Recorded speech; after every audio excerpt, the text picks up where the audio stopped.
This is Evolutionary Radio. This is your host, Trevor Kouritzin. As always, we have Steve Smee checking in. Hey, good afternoon, everybody. Hope you guys are enjoying your Friday. We're coming up onto the holiday season and New Year's, so it's time to get your resolutions going. We have a special guest today. Mr. Galanti is with us, and he is a 50-year-old and he's in fantastic shape, so we hope to pick his brain. Tell us a little bit about yourself. I'm actually 51. 51? Okay, great. Yeah. I've been doing this since I'm 16 years old.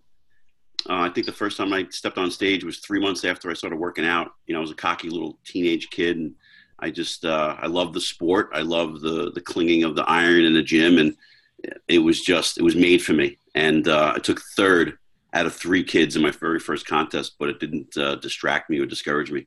And I just loved it. I just loved it from the very beginning.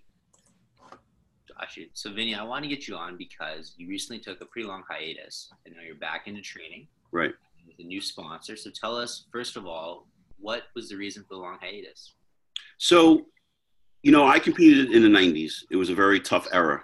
And I was in the nationals or on the national level from 92 when I won the Junior USA to the following year when I won the USA against a tough class. And, Cormier won the overall that year. And then every year after that, I plugged away at the nationals. And I was always in the top 5, anywhere from 2nd to 5th. And I think I did 9 NPC nationals. And by the time I got to be around 39, 40 years old, I thought, okay, this dream of becoming an IFBB pro is never going to happen. And I gave the Masters Nationals a try in 2007, and I took 2nd place in the light heavyweight class. And right after that, literally like a couple days after that, I ended up in the hospital with Bell's palsy. Leading up to the contest, I was very lethargic, very tired, and I thought, oh, okay, I'm 40 years old now. This is the way it's going to be. But really, I didn't really know what was going on. I actually I was bit by a tick, and I got Lyme disease, and I still have it today. So, make a long story short, came back the next year. I won my class and the overall, and it basically kind of took me for a whirlwind in the sense of I didn't expect to win and get my pro card. I was more or less training and dieting to make a big impact and do the nationals one more time. And then that didn't happen because I got my pro card that night. And that was, 2008.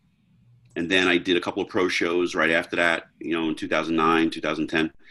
And I think they started out with a 202 class. And then it eventually went up to 210 or 212. But I was burnt out. I was just so tired and burnt out that I didn't have any more energy. For the guys who are listening, young guys, even the older guys, how much energy it takes and discipline where you're putting your whole world aside to train for a contest. And I've been doing that my whole life.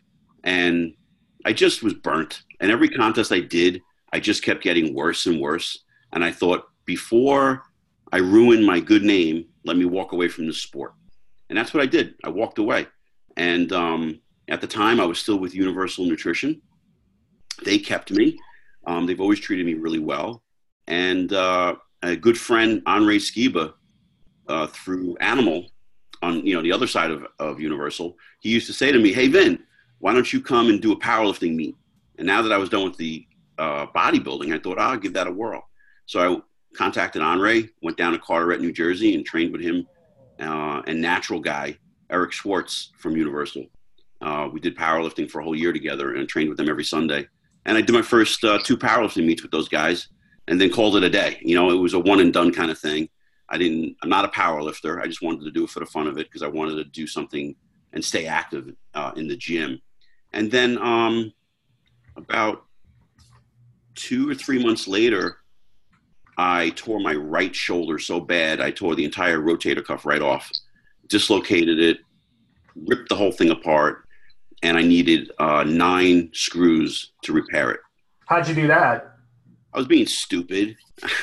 Militaries or bench? I was doing dumbbell bench presses. I had 70s in my hand. And I just thought, wow, today is a really easy day with these 70s. And so let me try 75s.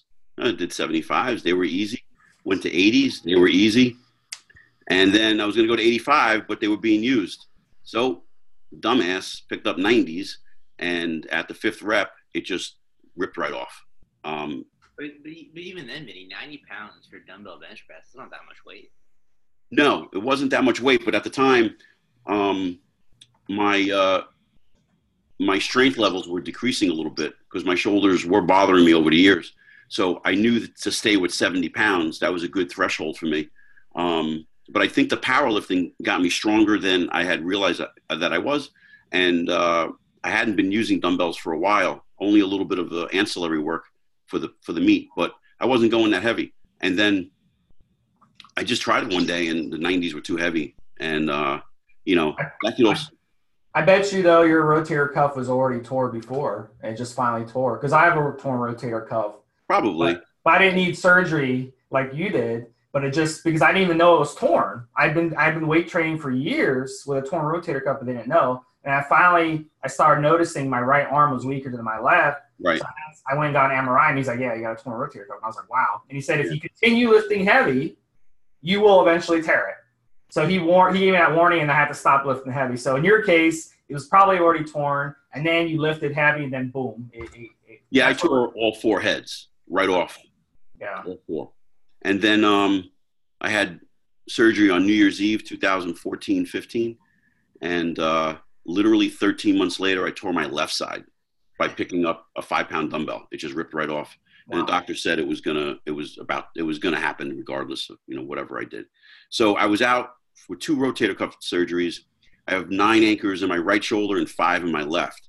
And I know there's a lot of guys currently who are going through shoulder surgeries and how they're coming back very fast. But, I don't think they have anchors in their shoulders and all of that. So it's been a long road the last, 4 years coming back from that stuff. So I took a page from Dexter Jackson and just started focusing on more machine work. And that's how I came back. I think people have to remember our bodies aren't made of steel and iron. Our bodies are very fragile. You got 9 screws, Steve. No, I'm just saying. No, but I'm saying because a lot of the younger guys in their 20s, I did this too. I didn't think that I would ever get injured because you don't. You're invincible because it seems like you are because you'll have a little injury then you'll be fine a few days later. But as you get older, that shit adds up. It adds up big time. I got my left rotator cuff is torn as well, by the way. It's not just my right. I just didn't get an MRI on my left. But if I did, it'd probably be torn as well. And I got 3-4 degenerative discs. Your disc health as you get older, especially when you train heavy. I used to do clean and jerks, 200-300 pounds over my head. Getting shorter. It's like my degenerative disc. So you younger guys, you really have to be smart about the way you train. And they will. I talk to a lot of young guys in the gym, and they roll their eyes at me. They look at me like, "Oh, you're just the old guy," and I'm like, "Guys, just lighten the weight. You don't need to do what you're doing." And I wish that I was, able to see that when I was younger, because there was older guys who used to tell me, and I would laugh at them. So these younger guys, they're going to eventually get an injury, and then they'll learn. These are invisible injuries. That's the thing. Because when you have a torn rotator cuff, when it's lightly torn, you can still train through it, and you don't really notice it because you kind of feel something, maybe some inflammation. But to you, it's just normal, soreness after a workout. So it's very disguised. Well, it's also, if we're going to be frank here, it's also disguised because we're taking drugs. That's the truth of the matter, too. A lot of the guys are taking, high amounts of stuff, and you don't feel. The drugs are doing what they're supposed to do. You don't feel the pain. And, I think that at the time when I injured myself, I was trying to come off of everything. And it, not that I ever took a lot over the course of my career, but I was trying to come off. And I think that I was still trying to be the old Vinny Galanti and train the old way, eat the same way and train the same way when I was trying to, come down off of everything. And I think, maybe I wouldn't have torn it at the time. I don't know. Who knows? But I think that's what happens too. You've got younger guys who are all geared up and you don't feel anything. And that's why they can bounce back a lot faster too. And that's the truth of the matter. Guys are going to go out there and say, that's not true. I could train drug free. You can't. You can't do the same shit off gear when you're training as opposed to what you're doing when you're on gear. That's what I was going to say, is that if you're a young guy, and even if you're just using a little bit of gear, like even just using some tests, you feel like Superman. You feel like a little bit goes a long way. So Vinny, you're 51. Right. You got 2 messed up shoulders. What the hell is making you want to get back into training? I love it. So at first I wanted to just get my body back. I never thought about a contest. I didn't even think about a contest. I went into some pretty bad depression after I never been out of shape. Okay. So my out of shape is, just seeing the lines in my abs.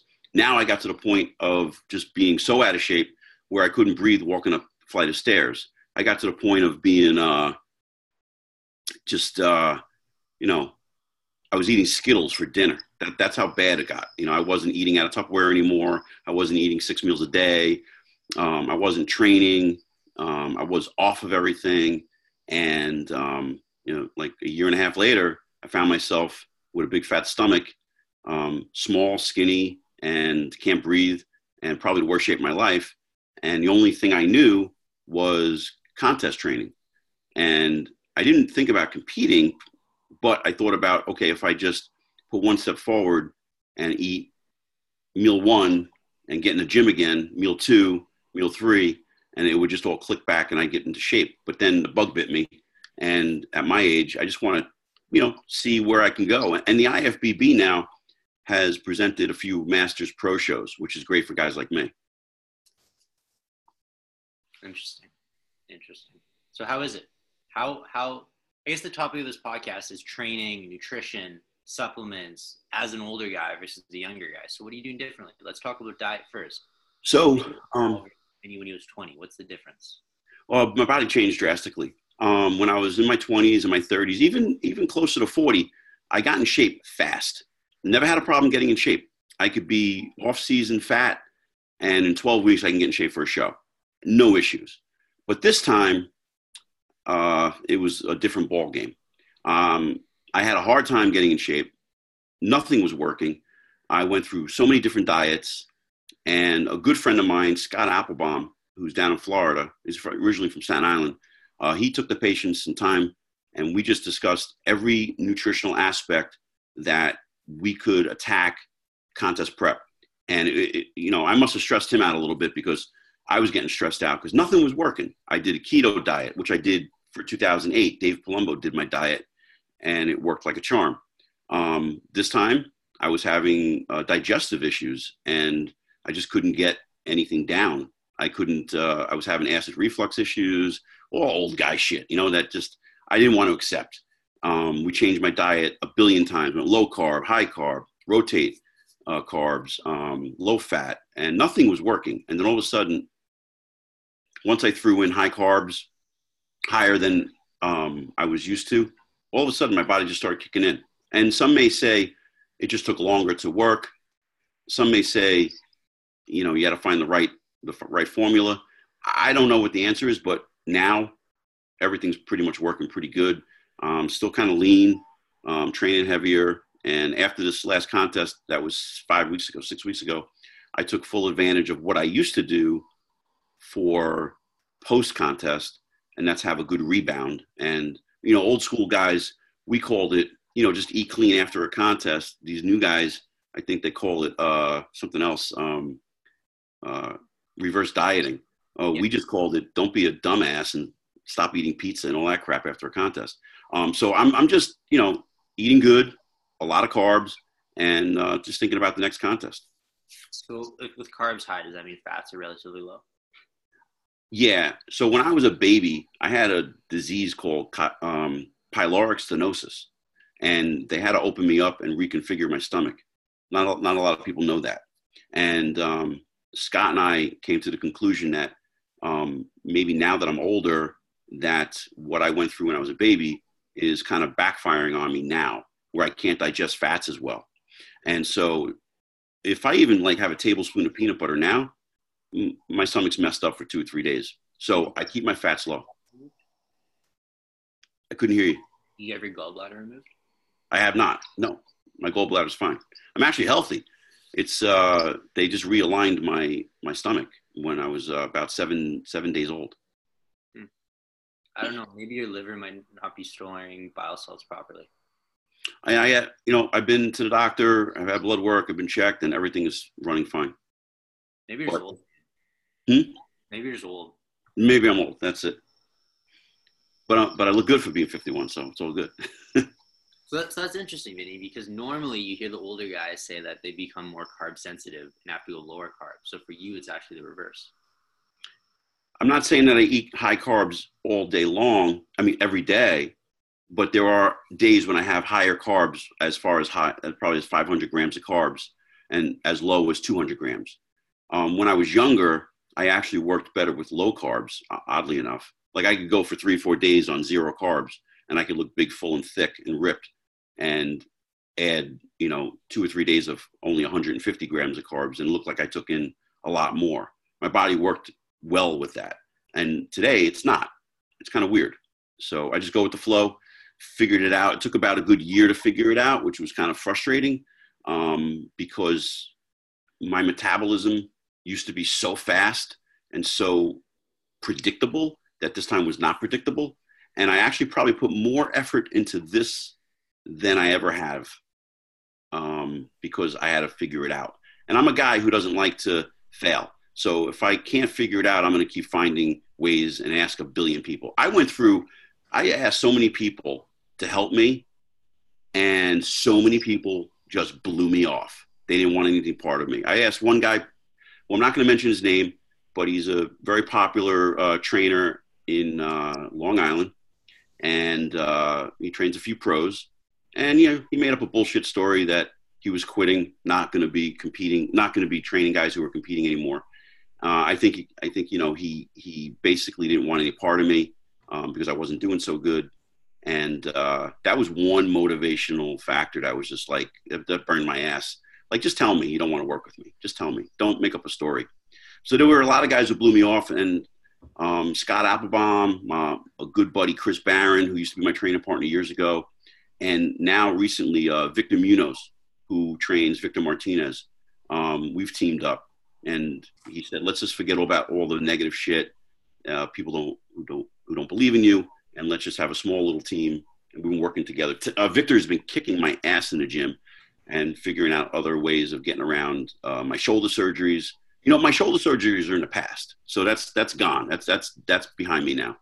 And now it's just figuring out, which I have figured out, but not letting my ego get in the way because now my strength is back and I have to be careful. I can't pick up, I can, but I have to be careful. I can dumbbell bench 80s, 90s, and 100s again, but I do those sparingly because I don't want to get hurt again. That was the most painful thing I've ever experienced. So do you think that all things being equal, and I know like age is a factor too, but do you think all things being equal, if you had went back in time, just train lighter weight, would you have still had just as good of results up until now? Or do you think the heavier weight really did help you break plateaus, take things to the next level? Well, I think the heavyweight gives you a foundation, a certain thickness. I've built that up over the years and now it's back. It's hard to say. I mean, we won't know because I don't have a time machine, I don't know. But I will say that I wish that I incorporated time under tension into my workouts when I was younger. A lot of guys introduced it to me back in the 80s and 90s. And I blew it off because no, I got to lift heavy. And I was a young kid and I didn't want to learn anything like I'm experiencing now. I'm the old guy in the gym trying to teach these kids. Sometimes I get a young guy. Yesterday I trained with this guy, Greg. He came to me, wanted to train back. He asked me a few days ago, what do you think? I want to do the nationals. And I was blunt. And that's another thing. These guys today, they want old school. They want to talk about, oh, I do old school stuff. But a lot of these young guys don't have the heart to accept how the real old school guys talked to each other. We were blunt. We were brutal. We were honest. We would say to each other, we would tell each other, you sucked, or you're not good enough, or don't do the show. Today, these guys don't want to hear that. And when this guy, Greg, came to me, he said, hey, I want to do the Nationals. And I was like, really? I go, what show did you do? He tells me the show he did. I said, that's a small contest that you won the overall. Go win the Eastern USA and then brag that you won a big contest and then go talk about going to the Nationals. Like the guys today think like, oh, I qualified. It's a crazy world. That's kind of weird because it sounds like there's a sensitivity issue, but that's kind of weird considering with social media. Like how many people on social media have Instagram pages and they have to deal with people insulting them and talking trash and stuff off their keyboard. So they can deal with that, but they can't deal with in person. No, because I see it all the time. Like even there's guys in my gym who are boasting about themselves on social media, and then when they get somebody who talks trash to them or messages them a DM, they post the DM and then say, "Look, I have haters," thinking they've accomplished something. Meaning, like some of them think like it's almost like a rite of passage to say, "I have haters." Like you didn't accomplish anything. That's why people hate you. People drag on you because you didn't accomplish anything. And so you're bragging about shit. You're posting all your videos. You didn't win anything. You didn't even enter a show yet. And so, I laugh. I try to break balls all the time. When I'm in the gym, I try to break balls and have it pretty lighthearted. Some of these guys think I'm a dick. I don't give a shit. I try to get them angry to train harder. They don't understand the concept. I can tell you a funny story. Craig Richardson. He and I would go at it year after year. I never beat Craig. Craig's training partner, and we're going back in the 90s now. Craig's training partner, Harley, was my training partner. And then all of a sudden, now he becomes Craig's training partner. And today, they're still training partners. Craig is a good friend of mine. Harley's a good friend of mine to this day. But we brought the best out of each other. I walked up to Craig one day, and I said, hey, are we going to be friends after I beat the shit out of you at the USA? He looked at me like, this guy, I think I took 6th and he won his class, or Jason Arndt won his class that year. So we did shit like that back then. And I had to eat crow on Monday morning when I went back into the gym. I was like, hey, I fucked up. I didn't look my best.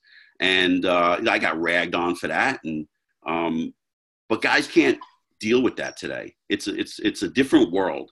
I bite my tongue a lot because I see guys boasting and bragging, and then they get clobbered in the contest, and then they say, oh, it was political. No, it was just like 30 guys better than you.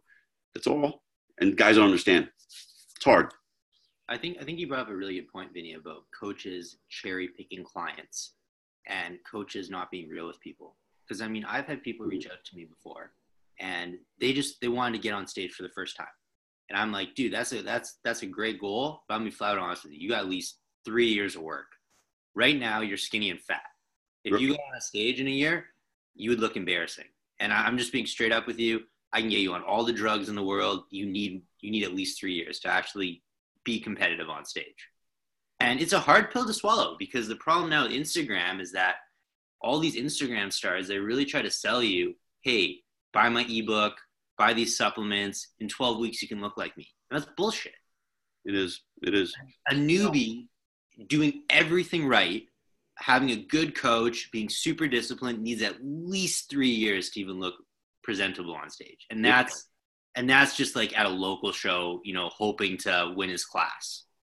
Yeah. You have to also understand, like, okay, so talk about the drug thing for a second and the mindset of what it used to be like here in New Jersey and in New York.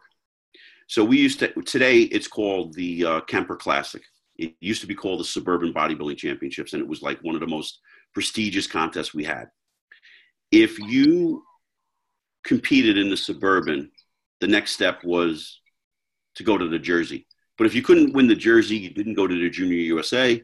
And if you couldn't win the Junior USA, you surely wouldn't go to the USA or the Nationals. Even if you qualified, you would almost be abused in the gym. If you walked into the Diamond Gym and you did the Suburban for the first time ever and took second place and told everybody you were going to the Nationals, you'd get abused. And I know that if there's guys from Diamond listening or hearing this today, they're in their late 40s and 50s, they'd be like, yeah. I mean, I trained along some badasses at the time, who, Guy Ducasey, to just name one off the top of my head.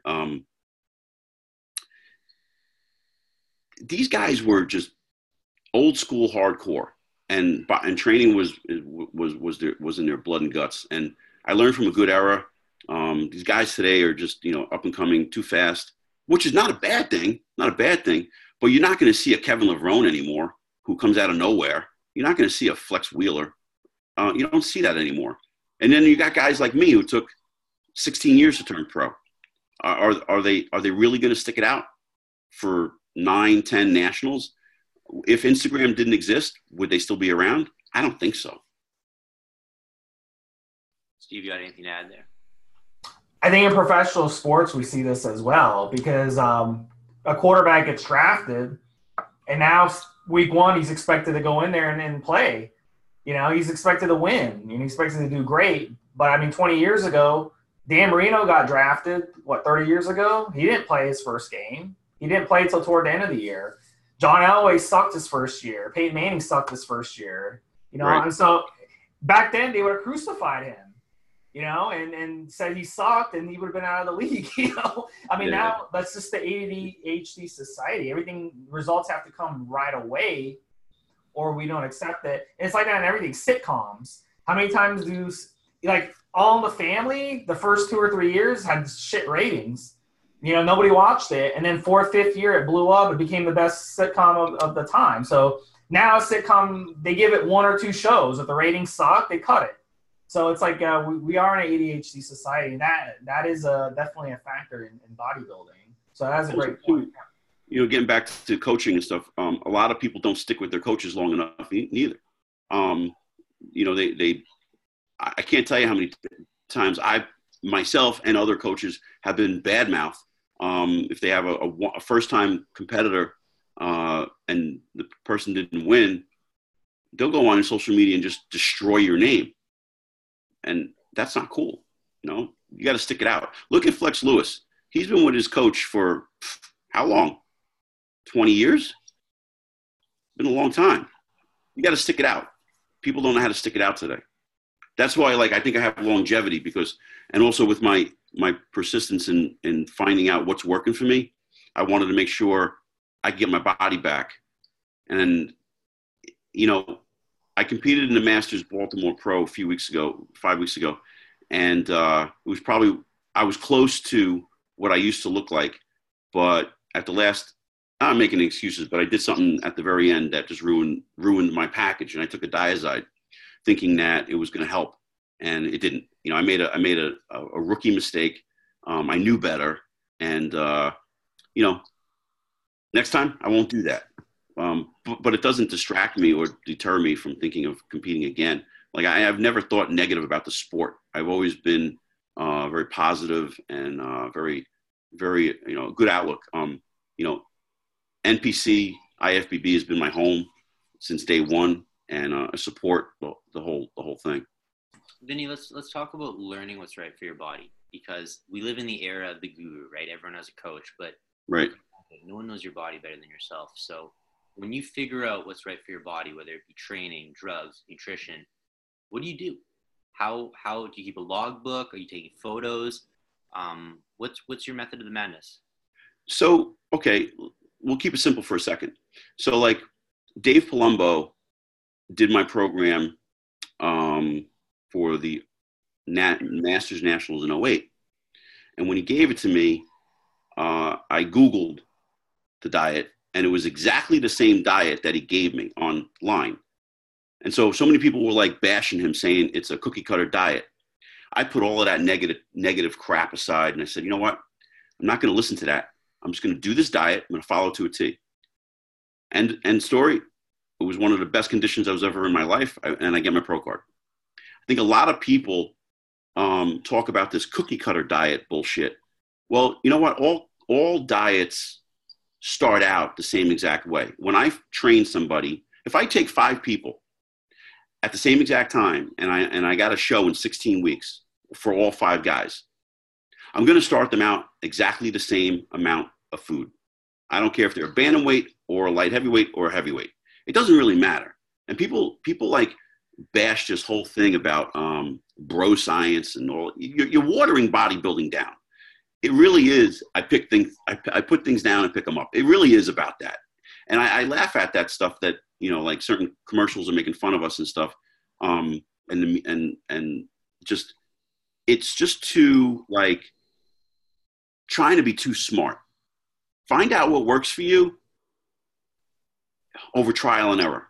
So I start all 5 guys out on the same diet. One might be carb sensitive. After 2 or 3 weeks, I start lowering his carbs. One guy might need more carbs. One guy might need a cheat meal on Wednesday and Sunday. That's how it changes, because then it becomes individualized. And I say to everybody I train, you need to pay attention to what is working for you. After 2 or 3 days of doing something, you need to make a log or figure out, hey, do I look better on the second day? Do I look better on the third day? And I emphasize this because there's going to be a day when you're not going to work with me anymore. And then you're going to be alone and you're going to try to figure it out. And then another coach is going to come along and say, Vinny sucked, do it this way. And that's just the way it works. It's always the next guy says the last guy sucked. And whether he won or not, well, we got better things for you. We could do something else. And that was one of the reasons why when I started talking to Victor Munoz, when we were talking and I told him how I prepped for this contest, he never once said, hey, all of those things were negative. He said, hey, let's see what we could do better. Let's see how we can move forward. And it was a very positive, because he's old school also. I think that everybody should keep a log. I think, or a mental note, which is kind of hard because you don't remember what the hell happened 3 days ago when you're on a diet, right? Some guys need more carbs. I think you should test the waters sometimes and really have a set of balls and go, you know what? I'm going to go 4 days with no carbs and let's see how much it fucks me up.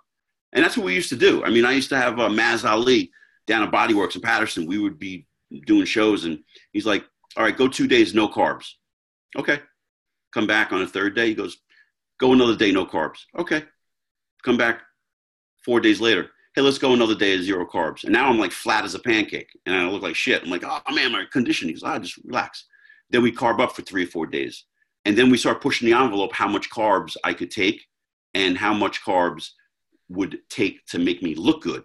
And then how much carbs would take to make me look good, but then spill over. So it's all a kind of figure out as you go kind of thing.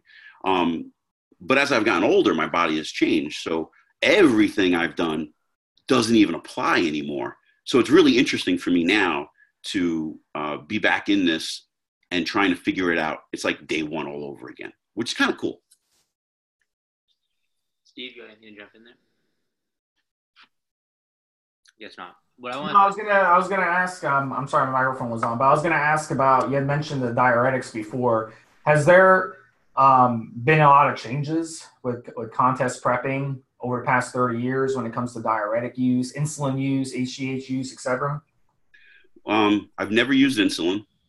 I'm iffy on getting growth hormone because I don't know what it really is when I've seen it. Last time I've actually used it was probably 15 years ago. Diuretics, same story. It's hit or miss. Some guys have taken it. I have taken it where I've looked amazing and it worked, and I've taken it and it ruined my physique. I'd go from one day looking big, full, and thick to the next day looking like I couldn't even win a novice contest. So for the guys out there, this is one thing. So a few years ago, Fakri introduced me to using sodium in my diet, which at the time, a lot of guys didn't use that back in the day. We would look for anything that had no sodium. So I started using sea salt on all my foods, and I realized that drinking a ton of water and using sea salt throughout all my meals kept me dry, full, and thick, not carbs. So it was a balance between figuring out how much carbs I needed, but never removing sodium. So a lot of guys will look, you'll see it on Instagram, peeled on Tuesday or Wednesday, and then have a coating at the show. And I think those are the guys that manipulated their sodium. And I've been, I've done it myself. So I'm not pointing the finger at anybody, but it's just like, you know, we all get to the end of the contest and think we could be 5% better. But then what happens is we become 20% worse. Usually that's the case. We never get better. When we try to manipulate how amazing we look, when we say, okay, man, this is the best I've ever looked, I want to get better. No, it usually backfires, and it backfires bad too. I'm not sure what it is about insulin, but everyone wants to get on insulin for some reason. I mean, insulin is not new. I mean, you have to understand, insulin's been around over 20 years. I remember back at Strong and Shapely Gym when I used to train there, guys were using insulin in 96, 97. This is not new. It's not a new thing. That's another thing. It's trial and error. It's you take it and see what happens. I know a couple of guys ended up in the hospital because they thought, oh, I'm going to push the envelope, when it's something that should be taken in small increments. There's guys who have mastered it. I've talked to a couple of top pros today who tried to talk me into using it. But at 51, where am I really going with my career? You know, I got to be realistic. I'm not 31. I'm not going to push the envelope like I used to. Not that I push the envelope, but I'm not going to take chances at 51. My health is more important. And these Masters Pro shows, it's more for, you know, really testing my body out and seeing what I'm capable of doing and competing against some of the best in the world that are in my age bracket. You know, I entertain the thought of, you know, going into a 212 show, but then I look at these guys, I'm like, oh boy, these guys are nasty. You know, the Vinny Galanti doesn't exist anymore now. I mean, you know, the old Vinny Galanti. So I got to be realistic on who I am when I walk into the gym and what contest I pick and choose, and how I'm going to use steroids and how I'm going to apply them. I can tell you a real quick story, and this could apply to a lot of young guys out there. 1995. In 1994 and 1995, I was having a really hard time making the middleweight class of the nationals. In those 2 years, I took fifth. And I knew I realized my body did not want to get past about 183 pounds. It would get extremely flat when I tried to make 176 and a quarter. And I was never a guy who could make a weight class and in 24 hours bounce back by eating a lot of food. There's a lot of guys who could do that. I'm not one of them. So I'm in Gold's Gym in Venice, and top pro, he's retired now. I should have contacted him, asked him if I could tell the story, but I didn't want to mention his name. But he said, "Why do you come off?" I'm like, "Well, isn't that what you're supposed to do?" I do my thing for 15, 16 weeks before a show, and then I come off the rest of the year. He's like, "No, dude, you have to stay on the entire year." Like, the entire year? I'm like, holy shit. So I stay on the entire year. I don't compete in 1996. Fast forward, I do a photo shoot for John Perillo, and I'm out in Cincinnati doing a photo shoot. I'm in great shape. Mind you, it's June of 1997, and I haven't been off. For me, this was a big thing. I haven't been off in probably 2 years at the time, a year and a half. And I'm all, like, dieted down now and never stepped on a scale. Didn't even think of it because I wasn't training for a show, but I was just dieting for a photo shoot. So we're out there and he says, "Hey, the junior nationals are next week. Are you training for that?" I'm like, "No, I just trained for your photo shoot." He's like, "Well, stay here a few more days and go to the junior nationals." I'm like, "Well, I already won the USA as a middleweight." He goes, "So what? You're moving up a weight class. So do the junior nationals. It's not a step backwards." I was like, "Okay." So I get to the contest, get on the scale. Eventually, I did win my weight class. I won the light heavies at the junior nationals, but I was only 4 pounds heavier. After doing all of this shit for over a year and a half, I gained just 4 pounds. So I knew right then and there that being on gear for me was a short period of time, not a long period of time. That worked better for me. And then I did the nationals that year. I took fourth and then came off until 12 weeks out, the next nationals, and put another 2 or 3 pounds on. My body, regardless of how much I took or how long I took it, I never put more than a couple pounds on. I'm a true hard gainer, even if I took steroids. And I have to tell you guys, this is the first time I've ever talked about steroids openly, publicly. Well, Vinny, I think you brought up a good point in that I think a lot of people are scared to come off because their identity is tied to their muscles, right? So they're scared to come off. You hear all the time, guys who are on TRT, they blast and cruise. Well, but I gotta think about TRT too. That irks the shit out of me, because back in the day, you came off. When you came off, you didn't take a shot. That means you did not fill a syringe up and you didn't stick anything in your ass. That was off. Now guys are coming up with the term TRT. I'm 51. I need TRT. A 25-year-old guy doesn't need TRT. You're just lazy, and you're coming up with excuses to say, I need to stay on, so I'm going to call it TRT. The true term of TRT is testosterone replacement therapy. I'm 51. I don't produce it anymore, so I need it. And you guys, I'm with you, Vinny. Guys out there I'm with you. Who are coming up with these terms now to say, I'm just on TRT. You're still on, you dumbass. You're never coming off. So we used to come off. When I say I'm off, I'm off. I mean, I'm not doing anything. I'm off. But these guys today.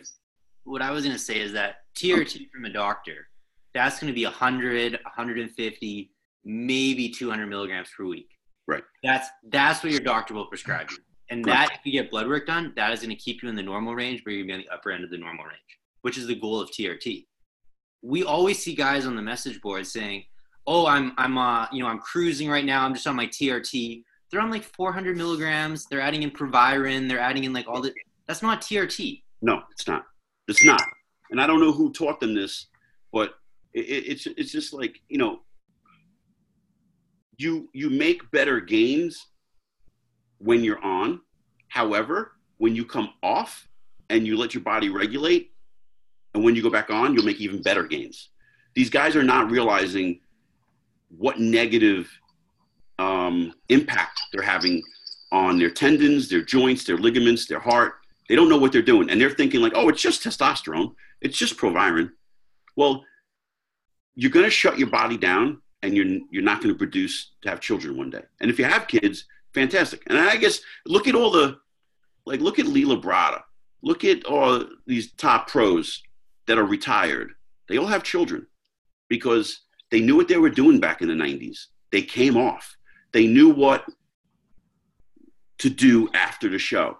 There was no head games, and also too, I think social media has ruined the sport. It's helped the sport to a great deal, but it's ruining the sport because it's ruining false hopes. It's giving false hopes to people because they're thinking like, oh, this top name looks like that all the time. No, this top name guy or girl takes 1,000 pictures, but when they're literally off season, they're in hibernation. They're covered up. They don't even post any pictures. They just keep posting pictures that what they used to look like, not what they currently look like.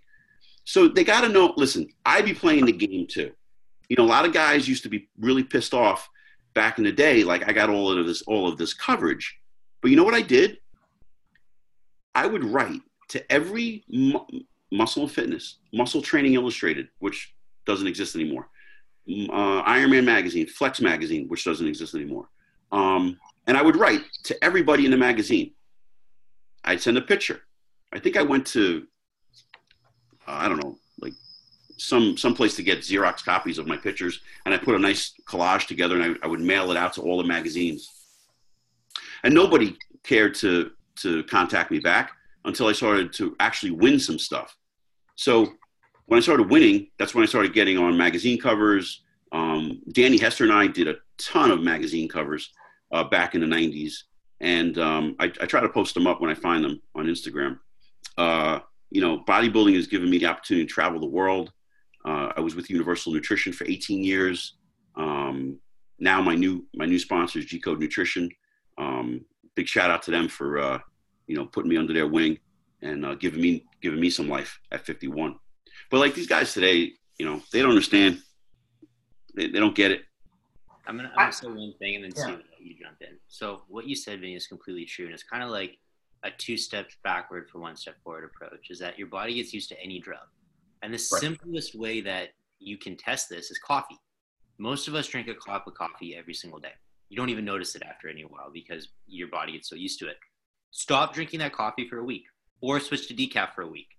On that 8th day, when you drink that cup of coffee, it's going to hit you. You're going to be like, holy crap, like I'm super energized. Mhm. And that's just coffee. That's a super mild stimulant. But it's the same thing with drugs, is that if you're on gear 24/7, the amount of androgen receptors in your muscles actually decreases. And there's scientific data validating this.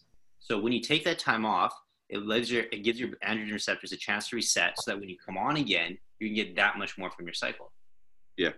When I did my cycle for the Masters Baltimore Pro, I literally used a fraction of the amounts that I had used in the past, and it worked amazingly. And I was looking on message boards, like what these guys use, and I was like, oh, scratching my head, like, oh my God, I can't believe like some people are recommending for a first-time user 400 milligrams of DECA and 500 milligrams of test. First time? Come on, guys. Seriously? You could take one shot of test for every 10 days for 10 shots, the very first time you're using it, and if you train your ass off and eat a lot of food, you'll get a lot out of that. But, they listen to some idiot on a message board when I can't tell you how many times I'll be in the gym and I'll tell young guys, I'm like, I don't mean to sound like an asshole, but do you know who I am? Do you know what I've accomplished? Oh, yeah. I'm like, you're talking to another kid your age who has no experience. Get off of that. You don't need that. Oh, I got to use it. He said so. And I get it all the time. I talk to other guys my age, and it drives them nuts. And I'm at the point now, like I just go, well, it's something I wouldn't do, but good luck. And I hope you get what you want out of it. I don't fight it anymore. I don't. Look, I mean, Vinny, the bottom line is, though, the 15 to 25 male demographic are the most naive group of any group. Like, they believe in the ruse. I remember when I was coming out of college, the poker was the big thing. I don't know if you remember that. Like, you'd see on ESPN these guys winning millions of dollars. How many friends of mine actually took a briefcase with $5,000, flew to Vegas in the hopes of becoming the next millionaire? Every single one of them came back broke. Every single one. But you believe it because you see it on TV. You see these poker guys on social media. You see all this stuff. And they believe the bullshit. It's just a huge ruse. So all you young guys, stop believing the bullshit and realize that, you need genetics to be a pro, to be a top level pro. You need genetics. And not all of you are going to have naturally high testosterone levels. So if you go run blood work at 20 or 25 years old, your blood work's only at 400, your testosterone levels, that's what, you're naturally at. So, I mean, you don't need TRT when your testosterone levels are at 400 or 500 at 25 years old. You don't.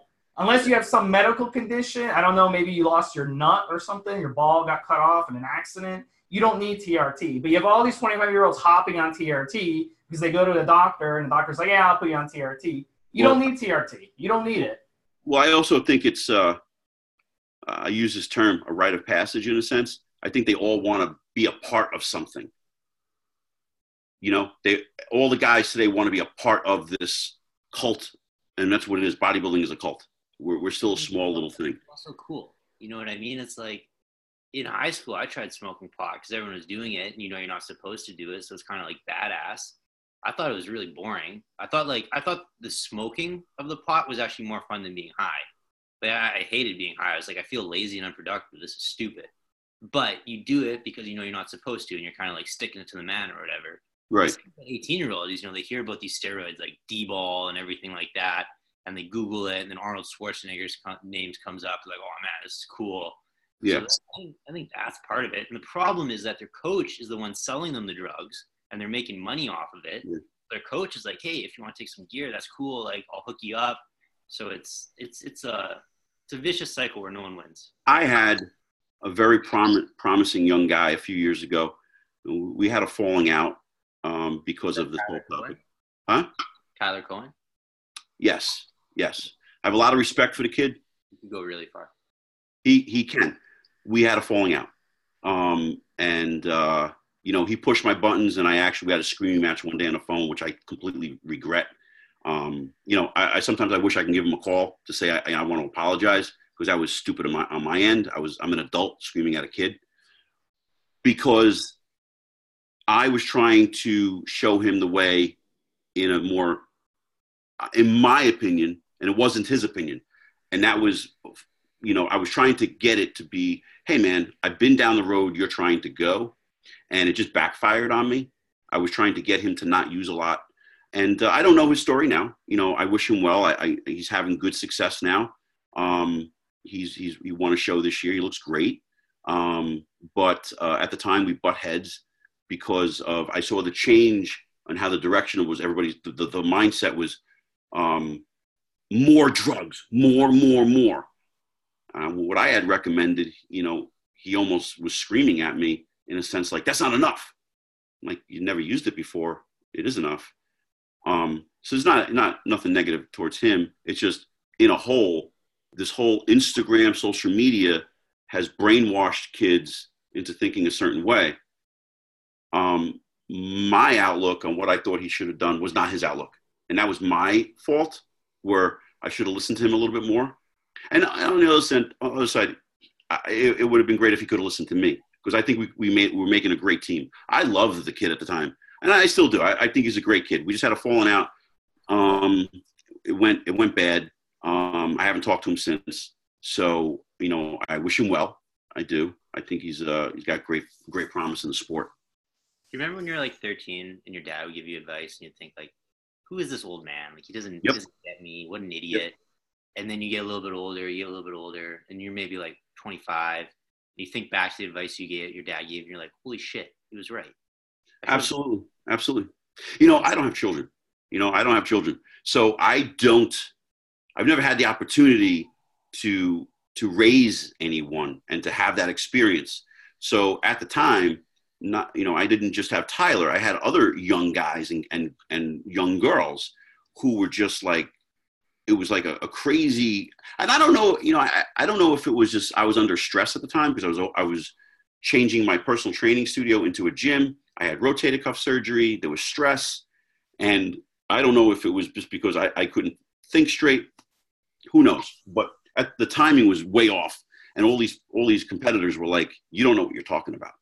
I'm like, oh my God, I do. Just listen to me. You'll go far. But that's their journey. And if it ever comes full circle and I get a chance to talk to any of them again, yeah, because I did things wrong too. I wasn't perfect. I'm human, and I have a reaction too.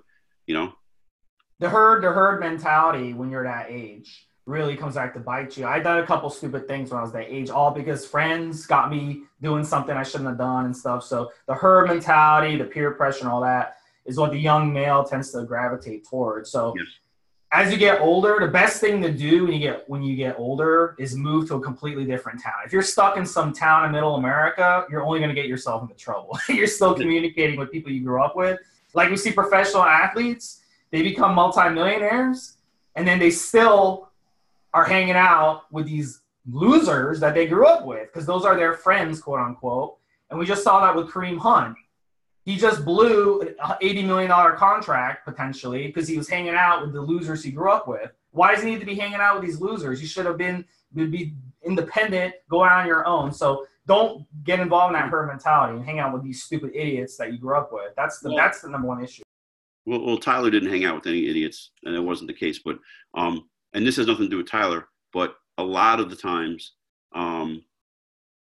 you do not believe the guy that lives in your town.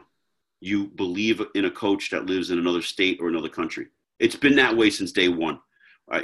Somebody told me that back in the early 90s that you always think whoever lives furthest away knows more than the next guy that lives near you. That's a coach or has been in the sport. I remember, we didn't call them coaches at the time. I had this guy, Lance, he helped me for the USA back in 93. And Chad Nichols, I think, was up and coming, and people were trying to get me to work with Chad Nichols. I'm like, why? because he lives so far away. And, like it was, that's the mentality that this sport has. It's kind of crazy to me. I try to stay close to home. Vinny, the perfect example of that is Kuwait. Everyone thinks all these guys going to Kuwait, they're on some magic peptide myostatin inhibitor. We've had all the guys in Kuwait on this podcast that have told you what drugs they're using. They're not using anything magic. They're using the same stuff as everyone here in North America. Well, I don't know what they're using. And one thing that you have to understand too is if you go back to 1994, 97, and you took an Anadrol, well, let's even go milder. You took Anavar, which was 10 or 20 milligrams. You could take 20 milligrams of Anavar, serial Anavar, and get an amazing response, or amazing reaction after 8 weeks. Just 25 milligrams a day. Today, these guys have to take 75 milligrams of Anavar because it's watered down, because where they're getting it from is not quality. So it's all distorted today, and what they're using, when they're using it, it's just not, you're not getting good quality stuff today. So Vinny, we're already at our hour here. Finish off the show telling us a little bit about your new sponsor, G Code Nutrition. G Code Nutrition by Greg Santasario. A bunch of us, Greg, he was a head writer for Animal and at the time, and I was with Universal. We knew each other. And Greg decided to go on his own and do his own thing, and he started a great product line. Right now we have Vice and Rise, BCAAs, and an amazing pre-workout.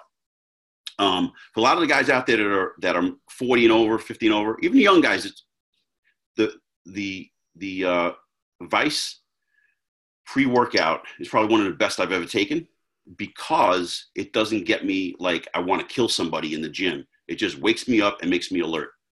We're going to be at the Arnold Classic in 19. Look for us there. You're looking for us at G Code Nutrition on Instagram. And you see all the guys. This weekend we'll be down in Ed Ryan's gym and Iron Sports Gym in Pennsylvania. We got some great products coming out, some great gear with hoodies and T-shirts and hats, and we've got a great bunch of guys working for us. And Greg Santasario is the mastermind behind it, and he's given me some life to be like the bodybuilder again. I got a full-time job, but this bodybuilding has always been a hobby. It's always been a part-time thing for me. Even though I've had the success I've always looked at it as a hobby. So to ride along with G Code and have me help them promote their name and they could promote my name has been a great run in the last year for me. Vinny, most of our listeners are in the U.S. For anyone in Canada like myself, are you guys shipping internationally? Say that again? Most of our listeners are in the U.S. For our listeners in Canada like myself, are you shipping internationally? I don't know off the top of my head. Okay. Next podcast, make sure you know the answer to that question, because you'll probably get asked it. Okay. Vinny, I really appreciate you coming on the show. I appreciate you guys asking me. Thank you so much. I really appreciate this. For your host, Trevor Kouritzin, for my co-host, Steve Smee, and for our special guest, IFBB Pro, Vinny Galanti, this has been another episode of Evolutionary Radio. Live your life, look good doing it. Thanks for listening.